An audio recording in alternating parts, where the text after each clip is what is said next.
ശ്രീ പെരുമ്പടവം ശ്രീധരൻ്റെ സാഹിത്യലോകത്തിലേക്കുള്ള ഈ അപൂർവമായ യാത്രയിൽ എല്ലാവർക്കും ഭവ്യ സ്വാഗതം. അധ്യക്ഷനായി ആദരണീയനായ ഹരിതം ബുക്സ് ചെയർമാൻ ശ്രീ പ്രതാപൻ തായട് സാറിനെ ആദരപൂർവ്വം വേദിയിലേക്ക് ക്ഷണിക്കുന്നു. അടുത്തതായി എഴുത്തുകാരനും പ്രഭാഷകനുമായ PK അനിൽകുമാർ, അദ്ദേഹത്തെ വളരെ ആദരണീയനായ അദ്ദേഹത്തെ വേദിയിലേക്ക് ക്ഷണിക്കുന്നു. പ്രസാധകനും എഴുത്തുകാരനുമായ ശ്രീ ശരത് ബാബു തച്ചമ്പാറ, അദ്ദേഹത്തെ ബഹുമാനപൂർവ്വം വേദിയിലേക്ക് സ്വാഗതം ചെയ്യുന്നു. നോവലിസ്റ്റും കഥാകൃത്തുമായ ശ്രീ ജഗദീഷ് കോവളം, അദ്ദേഹത്തെ ബഹുമാനപൂർവ്വം വേദിയിലേക്ക് സ്വാഗതം ചെയ്യുന്നു. ഇന്നിപ്പോൾ ഇവിടെ നടക്കുന്നത് പ്രശസ്തനായ എഴുത്തുകാരൻ പെരുമ്പടവം ശ്രീധരൻ, അദ്ദേഹത്തിൻ്റെ സാഹിത്യ ലോകത്തേക്കുള്ള പ്രവേശനത്തെക്കുറിച്ചും അദ്ദേഹത്തിൻ്റെ പ്രധാന കൃതികളെക്കുറിച്ചുമുള്ള ചർച്ചകളാണ് ഇവിടെ നടക്കുന്നത്. ഏറ്റവും കൂടുതൽ അദ്ദേഹത്തിൻ്റെ പുസ്തകം ചർച്ചാ വിഷയമായത് ഒരു സങ്കീർത്തനം പോലെ എന്ന പുസ്തകമാണ്. ഏറ്റവും കൂടുതൽ വിറ്റഴിക്കപ്പെട്ട പുസ്തകവും അതുതന്നെയാണ്. പ്രസാധകനും കൂടുതൽ പ്രശസ്തനായി കഴിഞ്ഞതും ഈ ഒരു പുസ്തകത്തിലൂടെയാണ്. അതുപോലെ സമയം വളരെ കുറവാണ്. ഏറ്റവും കൂടുതൽ സാഹിത്യപരമായി കൂടുതൽ അറിയുന്ന നമ്മുടെ ആദരണീയനായ അധ്യക്ഷനെ ക്ഷണിക്കുന്നു. സുഹൃത്തുക്കളെ, പെരുമ്പടവം ശ്രീധരൻ എന്ന് പറയുന്നത് എക്കാലത്തും മലയാള നോവൽ സാഹിത്യത്തിലൊരു വലിയ പേരായിരുന്നു. ഒരു കാലത്ത് തീവ്ര സ്വഭാവമുള്ള ചില നക്സലൈറ്റ് എന്നൊക്കെ നമ്മൾ വിളിക്കുന്ന കഥകളിലൂടെ ആണ് ഞാനൊക്കെ അദ്ദേഹത്തെ വായിച്ചു തുടങ്ങുന്നതും പരിചയപ്പെടുന്നതും. പിന്നീട് തീർച്ചയായും ദസ്റ്റോയെവ്സ്കിയെ കഥാപാത്രമാക്കിക്കൊണ്ട് ഒരു സങ്കീർത്തനം പോലെ എന്ന് പറഞ്ഞ പുസ്തകം കൊണ്ട് മലയാളിയെ കൃത്യമായ എല്ലാ അർത്ഥത്തിലും കീഴടക്കുകയായിരുന്നു പെരുമ്പടവം. ഹൃദയത്തിൽ ദൈവത്തിൻ്റെ കയ്യൊപ്പുള്ള മനുഷ്യൻ, ആ ഒരു വാക്കുകൾ കൊണ്ട്, ആ ഒരു വാചകം കൊണ്ട്, ആ ഒരു വാക്കിൻ്റെ കവിത കൊണ്ട് മലയാളിയെ കീഴടക്കിയ പെരുമ്പടവത്തിൻ്റെ സാഹിത്യത്തെക്കുറിച്ച്, പെരുമ്പടവത്തിൻ്റെ സാഹിത്യ ജീവിതത്തെക്കുറിച്ച് തീർച്ചയായും ഇവിടെ ചർച്ചകൾ നടക്കുന്നു. അതോടൊപ്പം പെരുമ്പടവത്തിന് ഒരു പക്ഷേ ഇന്ന് ശ്രദ്ധിക്കപ്പെടാതെ പോകുന്ന പെരുമ്പടവത്തിനുണ്ടായിരുന്ന ഒരു പത്രാധിപ കാലവും പെരുമ്പടവം പുറത്തിറക്കിയിരിക്കുന്ന കുറേ ആനുകാലികങ്ങളും അതിനായി ജീവിതം ഒഴിഞ്ഞു വെച്ച ഒരു കാലം പെരുമ്പടവത്തിനുണ്ടായിരുന്നു. ഒരു പക്ഷേ ഇന്നതാരും ഓർക്കാത്തതാണ്. അത് ഈ വേദിയിൽ ഓർക്കാൻ ഞാൻ ആഗ്രഹിക്കുന്നു. ഹരിതം ബുക്സിൻ്റെ 25-ാം വർഷം കഴിഞ്ഞ് 26-ാം വർഷത്തിലേക്ക് ഹരിതം ബുക്സ് കടക്കുകയാണ്. കഴിഞ്ഞ 25 വർഷത്തിനിടയിൽ ഞങ്ങൾ ഇറക്കിയ പുസ്തകങ്ങളിൽ പ്രധാനപ്പെട്ട ഒരു പുസ്തകമായിരുന്നു പ്രിയമുള്ള നോവലുകൾ പെരുമ്പടവത്തിൻ്റെ. കാക്കനാടൻ ഒരു സീരീസായിരുന്നു ആ പുസ്തകങ്ങൾ. തകഴി, കാക്കനാടൻ, PR നാഥൻ, പെരുമ്പടവം, C രാധാകൃഷ്ണൻ, ഇത്രയും പേരുടെ പുസ്തകമായിരുന്നു ഞങ്ങൾ ആ സീരീസിൽ ഇറക്കിയിരുന്നത്. തീർച്ചയായും പുസ്തകങ്ങൾ നല്ല രീതിയിൽ സ്വീകരിക്കപ്പെട്ടതാണ്. പെരുമ്പടവം എന്ന് പറയുന്ന ആ 4 അക്ഷരങ്ങളുടെ ധന്യത കൊണ്ട് തന്നെയാണ് അങ്ങനെയൊക്കെ സംഭവിക്കുന്നതും.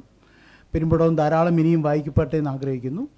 ഈ സമ്മേളനം ചെറിയ സമ്മേളനമാണെങ്കിൽ പോലും ഇത് ഉദ്ഘാടനം ചെയ്യാനായി PK അനിൽകുമാറിനെ ക്ഷണിക്കുന്നു.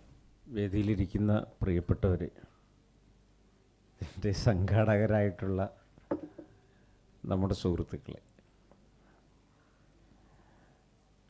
ഞാൻ ആലോചിക്കുന്നത് പെരുമ്പടവത്തിൽ നിന്ന് അഖിൽ P ധർമ്മജനിലേക്കുള്ള ദൂരം എത്രയാണ് എന്നതാണ്. ഒരു മനുഷ്യൻ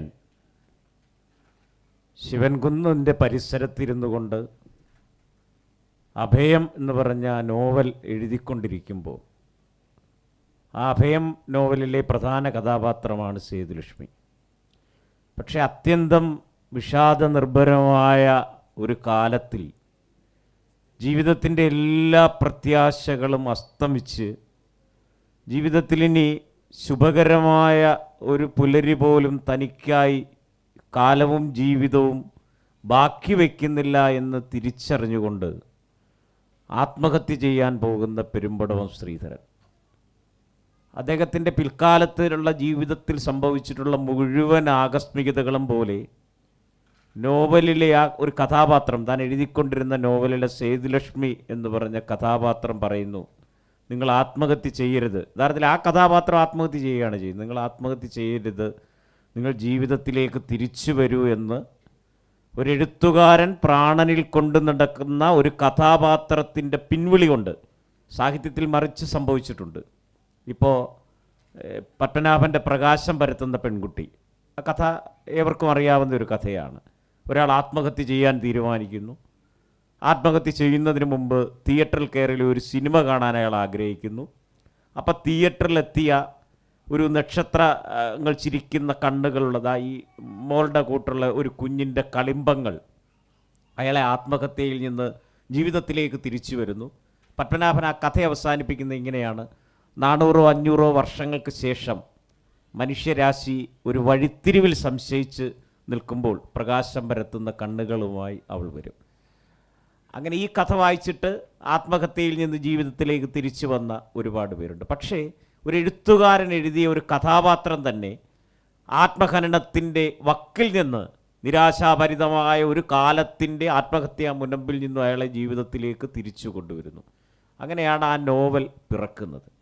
അന്ന് ആദ്യകാലത്ത് എഴുതപ്പെട്ട പെരുമ്പടവത്തിൻ്റെ നോവലുകളെല്ലാം പിൽക്കാലത്ത് ഇവിടുത്തെ കുറേ ആസ്ഥാന നിരൂപകർ പൈങ്കിളി നോവലുകൾ അല്ലെങ്കിൽ ജനപ്രിയ നോവലുകൾ എന്നുള്ള ഒരു ചതുരക്കള്ളിയിൽ ഒതുക്കപ്പെട്ട ഒക്കെ നോവലുകളായിരുന്നു. അവരുടെയൊന്നും നോവലുകളിൽ ദൈക്ഷണികതയുടെ ദുർഗ്രഹതകളോ, അവിടെയാണ് നമ്മൾ ആധുനികതയിൽ നിന്ന് പെരുമ്പടവത്തെ പോലുള്ള എഴുത്തുകാർ വെട്ടിത്തെളിച്ച സ്വകീയവും മൗലികവുമായ ഒരു പാത. ഞാൻ ആധുനികതയെ തള്ളിപ്പറയുകയല്ല. ആധുനികത മലയാളത്തിലേക്ക് ഒരുപാട് നൂതന ഭാവുകത്വത്തെ കൊണ്ടുവന്നു.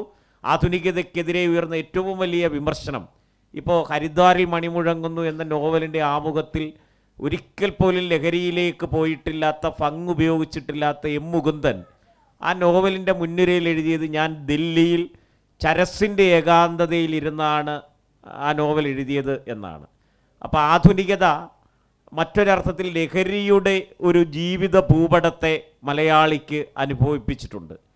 ഞാനത് മുകുന്ദനതൊക്കെ അത് പിൽക്കാലം തള്ളിപ്പറഞ്ഞെങ്കിൽ പോലും മുകുന്ദനടക്കമുള്ള എഴുത്തുകാരുടെ കൃതികൾ വായിച്ചിട്ട് ലഹരിയുടെ അരാജക വഴികളിലേക്ക് പോയ ഒരു തലമുറ നമുക്കുണ്ടായിരുന്നു എന്നുള്ളത്. അതുമാത്രമല്ല ആധുനികത സമ്മാനിച്ചത്, ഞാനതൊരു മറ്റൊരു വിഷയം.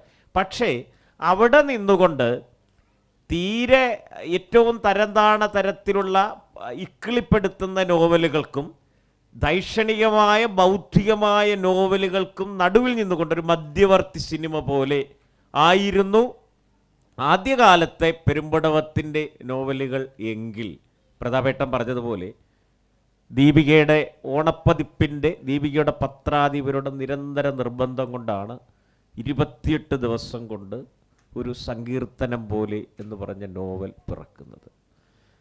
മലയാളത്തിൽ ചങ്ങമ്പുഴയുടെ രമണൻ, ഇപ്പോൾ അത് നമുക്ക് അഖിൽ പി ധർമ്മജൻ്റെ റാം കെയർ ഓഫ് ആനന്ദിയിലേക്ക് പരിവർത്തനപ്പെടുത്താം.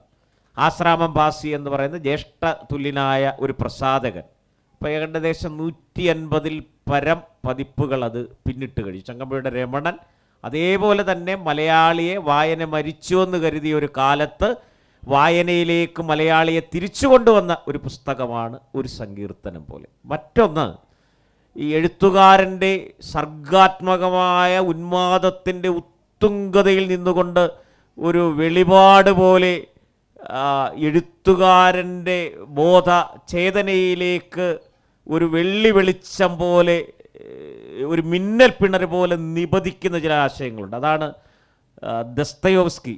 അതായത് ദൈവവും ചെകുത്താനും മാറി മാറി ഭരിക്കുന്ന ഭൂഖണ്ഡം, ഹൃദയത്തിൽ ദൈവത്തിൻ്റെ കയ്യൊപ്പുള്ള ഒരാൾ.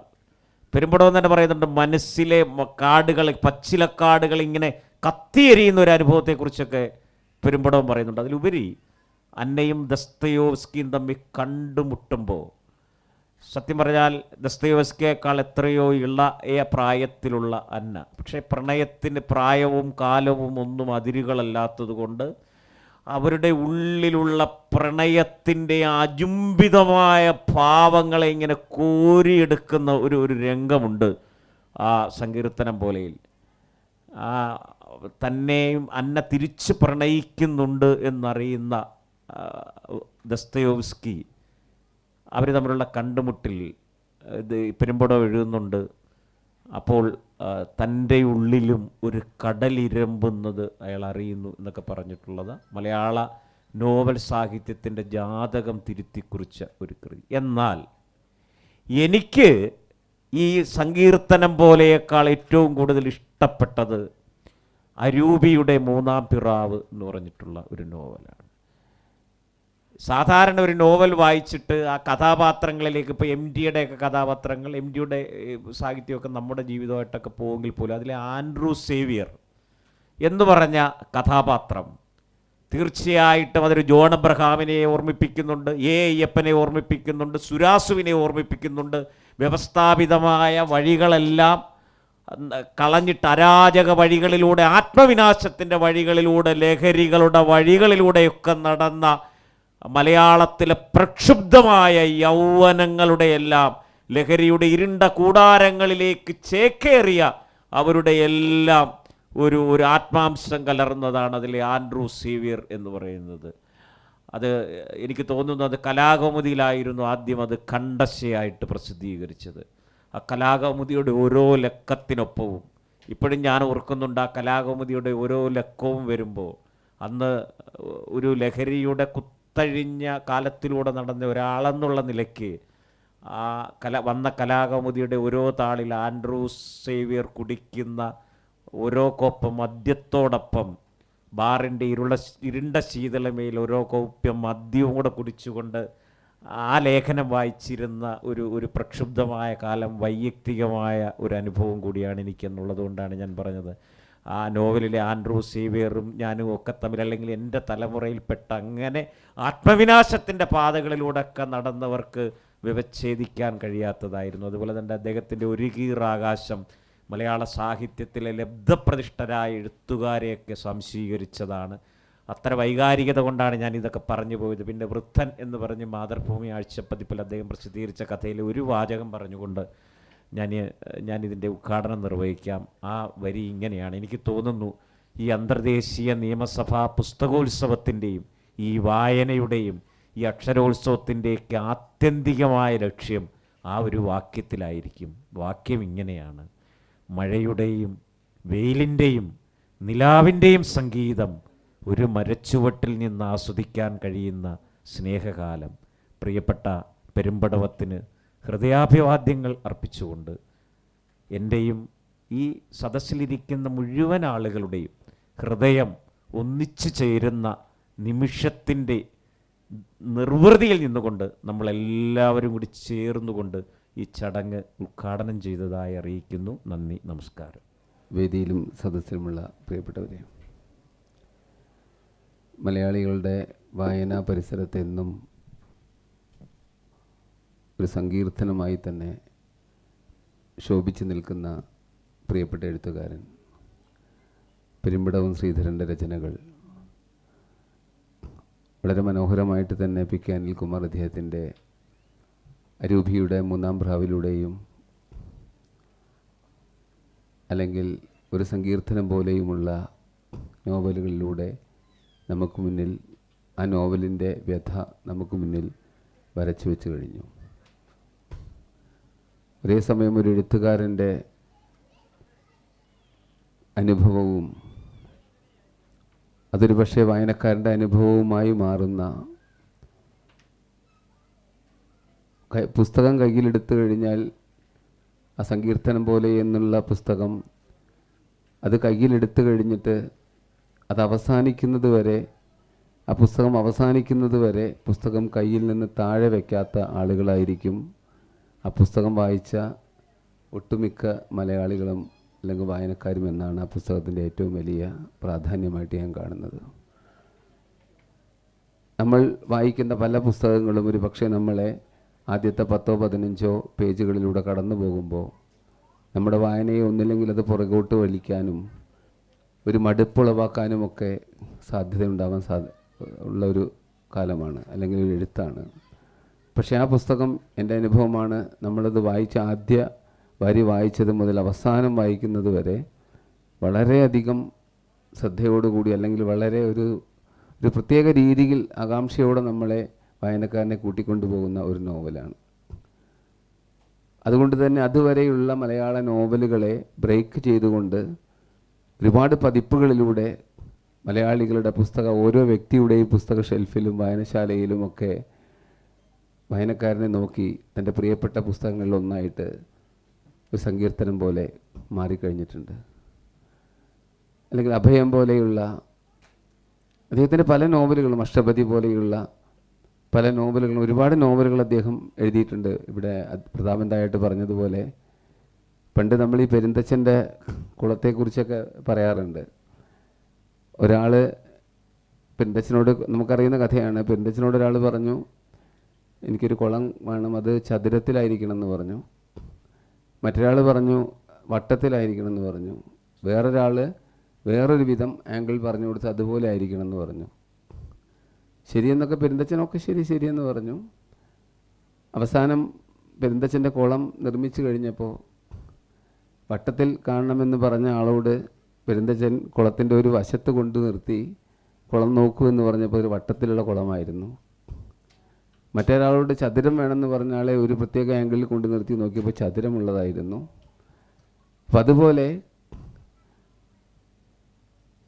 ഈ മലയാള കഥയിലെ പെരുമ്പടവത്തിൻ്റെ എഴുത്ത് അതൊരു ജനപ്രിയ സാഹിത്യമാണോ എന്ന് ചോദിച്ചു കഴിഞ്ഞാൽ ജനപ്രിയ സാഹിത്യത്തിൻ്റെ കണ്ണാടി വെച്ചുകൊണ്ട് നമ്മൾ നോക്കുമ്പോൾ ഒരു പക്ഷേ നമുക്കതൊരു ജനപ്രിയ സാഹിത്യമായി തോന്നിയേക്കാം. ഒരു ആധുനിക കാലഘട്ടത്തിൽ ഉയർന്നു വന്ന അല്ലെങ്കിൽ ഉറച്ചു നിന്ന ഒരു ഗൗരവമുള്ള എഴുത്തിൻ്റെ കണ്ണട വെച്ചുകൊണ്ട് നമ്മൾ പെരുമ്പടവത്തിൻ്റെ നോവലുകൾ നോക്കിക്കഴിഞ്ഞാൽ ഒരു പക്ഷേ നമുക്കത് അത്തരം ഒരു ഗൗരവമായ ഒരു നോവലുമായി തോന്നിയേക്കാം. പക്ഷെ താൻ കൈവച്ച മേഖലകളിലൊക്കെ, നോവലാവട്ടെ, കഥയാവട്ടെ, തിരക്കഥയാവട്ടെ, ബാലസാഹിത്യം പോലും അദ്ദേഹം എഴുതിയിട്ടുണ്ട്. അപ്പോൾ ആ മേഖലകളിലൊക്കെ തൻ്റെ വായനക്കാരനെ മുന്നിൽ കണ്ടുകൊണ്ട്, തൻ്റെ വായനക്കാരൻ എപ്പോഴും തൻ്റെ ഒപ്പം ചേർന്ന് നിൽക്കണമെന്ന് ആഗ്രഹിച്ചുകൊണ്ട്, വായനക്കാരനാണ് തന്നെക്കാൾ വലുത് എന്ന ചിന്തയോടുകൂടി എഴുതിക്കൊണ്ടിരിക്കുക എന്നുള്ളത് ഒരു പക്ഷേ ഒരുപാട് എഴുത്തുകാർക്കൊന്നും സാധിക്കുന്ന ഒന്നല്ല. പല എഴുത്തുകാരും എഴുത്തിനോടൊപ്പം തന്നെ മറ്റ് പല മേഖലകളിലും വ്യാപിക്കുകയും അവിടെ എഴുത്തും വായനയും ഒന്നുമല്ലാതായി തീരുകയും മറ്റ് മേഖലകളിൽ സജീവമാവുകയും എന്നാൽ അതേസമയം അവർ എഴുത്തുകാർ എന്ന ലേബിളിൽ തന്നെ നടക്കുകയും ചെയ്യുമ്പോൾ നല്ല നോവലുകൾ എഴുതി, നല്ല കഥകൾ എഴുതി, അധികം ഇതിലേക്കൊന്നും പോകാതെ തന്നെ നല്ലൊരു പറ്റം വായനക്കാരെ കണ്ടെത്തി ആ വായനക്കാരെ ഒപ്പം കൂട്ടുന്ന ഒരു എഴുത്തുകാരൻ എന്ന രീതിയിൽ അദ്ദേഹത്തിൻ്റെ രചനകൾക്ക് മലയാള സാഹിത്യത്തിൽ അതിൻ്റേതായ പ്രാധാന്യമുണ്ട്. മലയാളികൾ അദ്ദേഹത്തെ അതുകൊണ്ട് തന്നെയാണ് പെരുമ്പടവത്തിന് ഇഷ്ടപ്പെടുന്നത്. ഒരു പക്ഷേ പുതിയ തലമുറയിലുള്ള ഒരു വായനക്കാരനോട് കുറച്ച് മുമ്പ് എഴുതിയ ഒരു എഴുത്തുകാരൻ്റെ പേര് ചോദിച്ചു കഴിഞ്ഞാൽ ഒരു പക്ഷേ അയാൾ പറയുന്ന പേരുകളിൽ ഒന്ന് പെരുമ്പടവം തന്നെയായിരിക്കും. പുതിയ തലമുറയിലെ കുട്ടികളോട് ഒരു പക്ഷേ ചോദിച്ചു കഴിഞ്ഞാൽ പല എഴുത്തുകാരെയും പഴയ എഴുത്തുകാരെയും ചിലപ്പോൾ അവർ അറിഞ്ഞുകൊള്ളണമെന്നില്ല, അവർ വായിച്ചുകൊണ്ടിരിക്കുന്നില്ല. അവരുടെ വായനാ പരിസരത്ത് ഒരു പക്ഷേ പഴയ എഴുത്തുകാർ ഇപ്പോൾ കുറവായിട്ടാണ് വരുന്നത്. അവിടെയാണ് പെരുമ്പടവം അന്നും ഇന്നും മലയാള നോവലിൽ നിറഞ്ഞു നിൽക്കുന്നതും അദ്ദേഹത്തിൻ്റെ രചനകൾ നമ്മളൊക്കെ ഇന്നും ഏറ്റുവാങ്ങിക്കൊണ്ടിരിക്കുകയും ചെയ്യുന്നത്. അതുകൊണ്ട് തന്നെയാണ് ഹരിതം ബുക്സ് ഇവിടെ ഏറ്റവും അദ്ദേഹത്തിൻ്റെ പ്രിയപ്പെട്ട കഥകൾ, അല്ലേ സാർ, പ്രിയപ്പെട്ട അദ്ദേഹത്തിൻ്റെ നോവലുകൾ ഈ സമീപകാലത്ത് പുറത്തിറക്കിയത്. അതും വായനാ സമൂഹം ഏറ്റെടുത്ത് കഴിഞ്ഞിട്ടുണ്ട്. അപ്പം ഇതാണ് ഒരു എഴുത്തുകാരന് നമ്മുടെ വായനക്കാർക്ക് കൊടുക്കാനുള്ള ഏറ്റവും വലിയ കാര്യമെന്ന് പറയുന്നത്, അല്ലെങ്കിൽ വായനക്കാർക്ക് വേണ്ടി എഴുത്തുകാരനെ ചെയ്യാൻ പറ്റുന്നത് ഏറ്റവും നല്ല കാര്യമെന്ന് പറയുന്നത്, വായനക്കാരന് ഇഷ്ടമുള്ള, വായനക്കാരൻ്റെ അഭിരുചി അറിഞ്ഞുകൊണ്ട് വായനക്കാരനെ ഒപ്പം നിർത്താനുള്ള ഒരു എഴുത്തു രീതി മുന്നോട്ട് വയ്ക്കുക എന്നുള്ളതാണ്.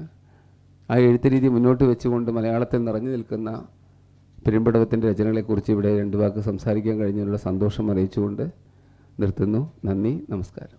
വേദിയിലും സദസ്സിലും ഇരിക്കുന്ന ഏറ്റവും പ്രിയപ്പെട്ടവരെ, ഹരിതം ബുക്സ് പുറത്തിറക്കുന്ന ശ്രീ പെരുമ്പടവം ശ്രീധരൻ സാറിൻ്റെ പ്രിയപ്പെട്ട നോവലുകൾ. പുസ്തകത്തിന് എല്ലാവിധ ഭാവുകങ്ങളും ആദ്യമേ ആശംസിക്കും.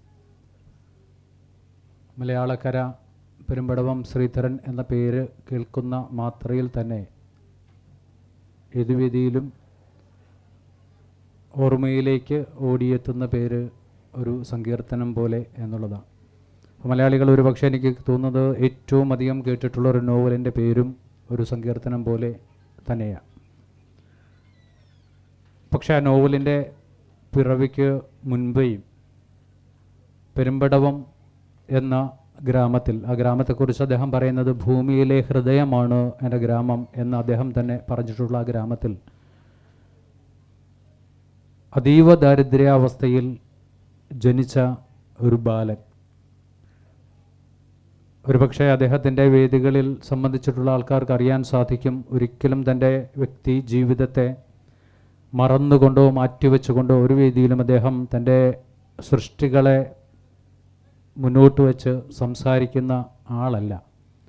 4-ാമത്തെ വയസ്സിൽ അച്ഛൻ നഷ്ടപ്പെട്ട അതീവ ദാരിദ്ര്യാവസ്ഥയിലുള്ളൊരു കുടുംബത്തിൽ പിറന്ന ഒരു വ്യക്തി. അദ്ദേഹം കവിതയിലാണ് എഴുത്ത് ജീവിതത്തിന് ആരംഭം കുറിച്ചത് എന്ന് കേൾക്കുമ്പോൾ ഒരു പക്ഷേ നമുക്ക് അതിശയം തോന്നിയിട്ടുണ്ടാവാം. കാര്യം, പെരുമ്പടവം ശ്രീധരൻ എഴുതിയ കവിതകൾ ഒന്നും തന്നെ, അല്ലെങ്കിൽ ആ കവിതകളിലൊന്നും തന്നെ പെരുമ്പടവം ശ്രീധരൻ എന്ന പേര് അടയാളപ്പെട്ടിരുന്നില്ല.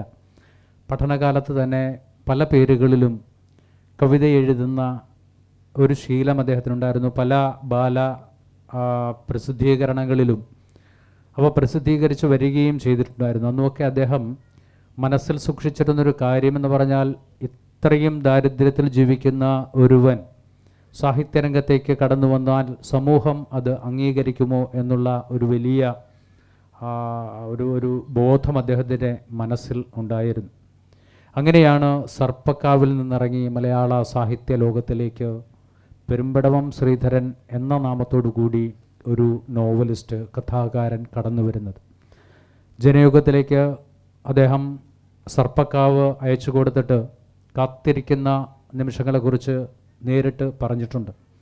എല്ലാ ദിവസവും പോസ്റ്റ്മാനോട് ചോദിക്കും, എനിക്ക് എന്തെങ്കിലും കത്തുകൾ വന്നിട്ടുണ്ടോ എന്ന് ചോദിക്കും. ഈ ചോദ്യം പല ആവർത്തി കഴിഞ്ഞു. ഒരിക്കലും ജനയുഗം പോലൊരു പ്രസിദ്ധീകരണം തൻ്റെ നോവൽ പ്രസിദ്ധീകരിക്കുകയില്ല എന്നുള്ള ഉറച്ച വിശ്വാസത്തിൽ അദ്ദേഹം എത്തിച്ചേരുന്ന സമയത്താണ് സർപ്പക്കാവ് ഖണ്ഡശ പ്രസിദ്ധീകരിക്കുവാൻ ജനയുഗം തയ്യാറായിക്കൊണ്ട് അതിൻ്റെ പരസ്യം വരുന്നത്. കേവലം 4 വയസ്സ്, സ്വാതന്ത്ര്യം കിട്ടുന്നതിനും 9 വർഷം മുൻപ് ജനിച്ച അദ്ദേഹത്തിൻ്റെ കേവലം 4 വയസ്സിൽ തൻ്റെ പിതാവ് നഷ്ടപ്പെടുന്നു. അർബുദ രോഗബാധിതനായിട്ടാണ് അച്ഛൻ മരിക്കുന്നത്. ഒരു പങ്കജാക്ഷി എന്നുള്ള പേരുള്ളൊരു പെങ്ങളുണ്ട്. ഏറ്റവും അധികം സ്നേഹം, ഇഷ്ടം അമ്മയോടായിരുന്നു. അമ്മയ്ക്ക് അക്ഷരാഭ്യാസം ഉണ്ടായിരുന്നില്ല. അച്ഛൻ മരിക്കുമ്പോൾ അദ്ദേഹത്തിൻ്റെ കുടുംബത്തിൽ അച്ഛൻ്റേതായിട്ടുള്ള സമ്പാദ്യം പുറംതാൾ കീറിപ്പോയ ഒരു രാമായണവും ഒരു മഹാഭാരതവും ആയിരുന്നു. അപ്പോൾ അക്ഷരം പഠിക്കുന്ന ഈ ബാലനെ കൊണ്ട് അത് കൂട്ടി വായിപ്പിക്കുന്ന അമ്മയെക്കുറിച്ചിട്ട് അദ്ദേഹം വളരെ വിഷമത്തോടു കൂടി എന്നും സംസാരിക്കാറുണ്ടായിരുന്നു. ബീഡി തീർക്കുന്ന തൊഴിൽ ചെയ്യുന്ന രാമകൃഷ്ണനാണ് അദ്ദേഹത്തെ പുരോഗമന ആശയങ്ങളോട് യോജിപ്പിക്കുന്നതും. അങ്ങനെയാണ് അദ്ദേഹം മാർക്സിനെയും എംഗൽസിനെയൊക്കെ ആരാണെന്ന് പഠിക്കുന്നതും മനസ്സിലാക്കുന്നതും ഒക്കെ. ബഷീറിൻ്റെ ബാല്യകാല സഖിയാണ് ആദ്യമായിട്ട് താൻ വായിച്ച കൃതി എന്ന് അദ്ദേഹം യാതൊരു മടിയുമില്ലാതെ പറഞ്ഞിട്ടുണ്ടായിരുന്നു. അപ്പോൾ ആ സമയത്ത് അദ്ദേഹം ബാല്യകാല സഖി വായിച്ചിട്ട് അദ്ദേഹം പറയുന്നു, എൻ്റെ നാട്ടിൽ മുസ്ലിം എന്ന് പറയുന്നൊരു സമൂഹം ഉണ്ടായിരുന്നില്ല. അത് കാരണം എങ്ങനെയാണ് ഈ മുസ്ലിങ്ങൾ എന്ന് പറയുന്ന ആൾക്കാർ, അതിനെക്കുറിച്ചിട്ട് അദ്ദേഹത്തിന് യാതൊരു തരത്തിലുള്ള അറിവും ആ ബാലന് ഉണ്ടായിരുന്നില്ല. ആ കൃതി വായിച്ചപ്പോൾ അദ്ദേഹത്തിൻ്റെ, ബഷീറിൻ്റെ തന്നെ ജീവിത പരിസരം തന്നെയാണോ, ജീവിതം തന്നെയാണോ അദ്ദേഹം അതിൽ രേഖപ്പെടുത്തിയിരിക്കുന്നു എന്നുള്ള സംശയം കൊണ്ട് ജീവിതം എഴുതിയാൽ അത് നോവലാകുമോ എന്നുള്ള സംശയം തൻ്റെ മനസ്സിൽ ഉടലെടുത്ത കാര്യവും അദ്ദേഹം വളരെ വ്യക്തമായിട്ട് പറയുന്നുണ്ട്. അപ്പോൾ ജീവിതത്തിനെ മാറ്റം വരുത്തിയ എഴുത്തുകൾ എന്ന് പറയുന്നത്, അല്ലെങ്കിൽ ആ എഴുത്തുകൾ പറക്കാനുള്ള സാഹചര്യം എന്ന് പറയുന്നത് അദ്ദേഹത്തിൻ്റെ വായന തന്നെയായിരുന്നു. സ്കൂളിൽ പഠിക്കുന്ന കാലത്ത് അദ്ദേഹം കവിതകൾ എഴുതി ഇതര പേരുകളിൽ പല പ്രസിദ്ധീകരണങ്ങളിലും അയച്ചു കൊടുത്ത് അതൊക്കെ പ്രസിദ്ധീകരിക്കുമ്പോൾ അവയെല്ലാം കൂടെ ചേർത്ത് വെച്ചുകൊണ്ട് ശ്രീധരൻ എന്ന ബൈൻഡുള്ള ഒരു ഇതിനകത്തൊരു ഫയൽ പോലൊരു സാധനമുണ്ടാക്കി അതിനകത്ത് തൻ്റെ ഇതര പേരുകളിൽ പ്രസിദ്ധീകരിച്ച കവിതകൾ സൂക്ഷിച്ചു വെക്കുന്ന ഒരു ബാലനെ അയാളിലെ കവിയെ അല്ലെങ്കിൽ അയാളുടെ സാഹിത്യകാരനെ കണ്ടെത്തുന്നത് സിസ്റ്റർ ബെലീഞ്ചയാണ്. അപ്പോൾ ആ സിസ്റ്ററാണ് ആദ്യമായിട്ട് ഇദ്ദേഹത്തിൻ്റെ ഇത്തരത്തിലൊരു കഴിവുണ്ടെന്ന് തിരിച്ചറിയുകയും അതിനെ പ്രോത്സാഹിപ്പിക്കുകയും ചെയ്തത്. ജീവിതത്തിൽ ഒരിക്കലും മറക്കാൻ പറ്റാത്തൊരു സംഭവമായിട്ട് അദ്ദേഹം പറയുന്നത് സ്കൂളിലെ ഓട്ട മത്സരത്തിൽ ഓടി ഒന്നാമനായിട്ട് വരുമ്പോൾ 2ാം സ്ഥാനക്കാരന് സ്കൂൾ അധികൃതർ സമ്മാനം കൊടുക്കുന്ന കാഴ്ച നിറകണ്ണുകളോട് നോക്കി നിന്നൊരു ബാലൻ ആരോടും പരാതിയില്ലാതെ അമ്മയോട് പോയി ആ കാര്യം പറഞ്ഞപ്പോൾ അമ്മ പറഞ്ഞ വാചകം, നീ ഒരിക്കലും ഒരിടത്തും മത്സരത്തിന് പോകരുത്. അന്നു മുതൽ കളിക്കളത്തിൽ പോലും ഇറങ്ങാതിരുന്ന ഒരു കുട്ടിയെ നിർബന്ധിച്ച് തൻ്റെ കൂട്ടുകാരൻ ഫുട്ബോൾ കളിയിൽ ഗോളിയാക്കിയപ്പോൾ എതിരെ പാഞ്ഞു വരുന്ന ബോളുകൾ തടുക്കാനാവാതെ കുഴഞ്ഞു വീണ ആ ബാലനെ കളിക്കളത്തിൽ നിന്നും പുറത്ത് ആക്കിയ കാര്യവും അദ്ദേഹം പറയാറുണ്ട്. സാഹിത്യത്തിലും അദ്ദേഹം അങ്ങനെ തന്നെയായിരുന്നു. തനിക്ക് നേരെ പാഞ്ഞു വന്നിട്ടുള്ള അസ്ത്രങ്ങളെയൊക്കെയും അദ്ദേഹം ഒഴിഞ്ഞു മാറുകയോ അല്ലെങ്കിൽ കണ്ടില്ലെന്ന് നടിക്കുകയോ ചെയ്യുന്ന ഒരു പ്രകൃതക്കാരൻ തന്നെയായിരുന്നു. ഇപ്പോഴും ആദരണീയനായ പെരുമ്പടവം. അപ്പോൾ അത് കഴിഞ്ഞ് അദ്ദേഹത്തിൻ്റെ പല കൃതികളും പുറത്തു വന്നു എങ്കിലും ഒരു സങ്കീർത്തനം പോലെ എന്ന നോവൽ മലയാളത്തിൽ ഏറ്റവും അധികം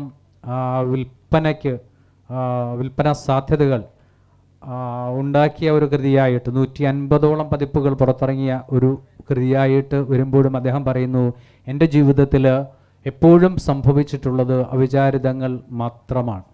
ജീവിത സാഹചര്യങ്ങളിൽ ജനനം മുതൽ ഉള്ള ജീവിത സാഹചര്യങ്ങൾ, ചുറ്റുപാടുകൾ ഒക്കെ പരിശോധിക്കുമ്പോൾ അദ്ദേഹത്തിന് ഒരിക്കലും മലയാളത്തിൽ ചിരപ്രതിഷ്ഠ നേടുന്ന ഒരു എഴുത്തുകാരനായിട്ട് താൻ നാളെ മാറുമോ എന്നുള്ള അവസ്ഥ ഇല്ലായിരുന്നിട്ട് പോലും തൻ്റെ എഴുത്തുകളിലേക്ക് സ്വന്തം ജീവിതം സന്നിവേശിപ്പിക്കുവാനോ അത്തരത്തിൽ സാഹിത്യത്തെ വ്യക്തിജീവിതവുമായിട്ട് കൂട്ടി ഇണക്കിക്കൊണ്ട്, ഞാനിത് പറയാൻ കാരണം ഇപ്പോൾ ഇറങ്ങുന്ന പല സാഹിത്യകൃതികളും അത്തരത്തിൽ പിറവി കൊള്ളുന്നവ കൂടി ആയതുകൊണ്ടാണ്. സർഗാത്മകതയ്ക്ക് ഉപരിയായിട്ട് ജീവിതത്തിലെ എല്ലാ മനുഷ്യരും ജീവിതത്തിൽ പല കഷ്ടതകളിലൂടെ തന്നെയാണ് കടന്നു വന്നിട്ടുള്ളത്. പ്രത്യേകിച്ച് സാഹിത്യം ശരിയായിട്ടെടുത്തിട്ടുള്ള എല്ലാ മനുഷ്യരുടെയും ജീവിതത്തിൽ ധാരാളം തിക്താനുഭവങ്ങളുണ്ട്. അവ തന്നെ വിവിധ പ്ലാറ്റ്ഫോമുകളിൽ വിവിധ ഫ്രെയിമുകളിൽ അവതരിപ്പിച്ചുകൊണ്ട് ശ്രദ്ധ നേടുന്ന കൃതികളുടെ കർത്താക്കളെ അപേക്ഷിച്ച് നോക്കിയാൽ ഏറ്റവും മനോഹരവും വേദനാജനകവുമായിട്ടുള്ള പുസ്തകമെന്ന് പറയുന്നത് പെരുമ്പടവം ശ്രീധരൻ്റെ ജീവിതം തന്നെയാണ്. എങ്കിൽ പോലും അദ്ദേഹം പ്രമേയവൽക്കരിക്കപ്പെട്ടിട്ടുള്ള മുഴുവൻ കഥകളെയും നമ്മൾ പരിശോധിച്ചാൽ ഒരിക്കലും നമുക്ക് അദ്ദേഹത്തെ അവിടെ വായിച്ചെടുക്കാൻ സാധിക്കുന്ന തരത്തിൽ ആയിരുന്നില്ല. സാഹിത്യത്തോട് അങ്ങേയറ്റം അർപ്പണ ബോധത്തോടു കൂടിയും തൻ്റെ സർഗാത്മകതയിലുള്ള ഉറച്ച വിശ്വാസത്തോടും കൂടിയായിരുന്നു അദ്ദേഹം തൻ്റെ സാഹിത്യ ജീവിതം ആരംഭിച്ചത്. ധാരാളം പ്രതിബന്ധങ്ങളെ അദ്ദേഹത്തിന് നേരിടേണ്ടതായിട്ട് വന്നിട്ടുണ്ട്. എങ്കിൽ പോലും അവയൊന്നും ആരോടും നേർത്ത പരിഭവം പോലുമില്ലാതെ എപ്പോഴും അദ്ദേഹം അങ്ങനെ തന്നെയായിരുന്നു. ആരോടും പരാതിയോ പരിഭവങ്ങളോ ഇല്ലാതെ തന്നിൽ അർപ്പിതമാകുന്ന കർമ്മങ്ങളെക്കുറിച്ചിട്ട് എപ്പോഴും വളരെ സന്തോഷത്തോടു കൂടി അല്ലെങ്കിൽ തൃപ്തിയോടുകൂടി മാത്രം സംസാരിക്കുകയും ജീവിതത്തിൽ പെരുമാറുകയും ചെയ്യുന്നൊരു വ്യക്തിയായിരുന്നു അദ്ദേഹം. അടുത്ത കാലത്ത് ആദരണീയനായ ശ്രീകുമാരൻ തമ്പി സാറിൻ്റെ പ്രസ്താവന നമ്മളെല്ലാവരും കേട്ടതാണ്. അപ്പോൾ പല അവസരങ്ങളിലും പല വ്യക്തികളും അദ്ദേഹത്തെ ഒരുപക്ഷെ സാഹിത്യത്തിൻ്റെ മുഖ്യധാരയിലേക്ക് അദ്ദേഹം വരുമ്പോൾ സാഹിത്യ അക്കാദമി അധ്യക്ഷനായിരിക്കുന്ന സമയത്ത് പോലും അത്തരത്തിൽ അംഗീകരിക്കുവാൻ പറ്റാത്ത വ്യഗ്രതമായിട്ടുള്ള മനസ്സ് മലയാളി സമൂഹം പലപ്പോഴും അദ്ദേഹത്തിനോടൊപ്പം കാണിച്ചിട്ടുണ്ട് എന്നുള്ള കാര്യം ഇവിടെ ഇരിക്കുന്ന എല്ലാവർക്കും എന്ന പോലെ തന്നെ എനിക്കും അറിവുള്ളതാണ്.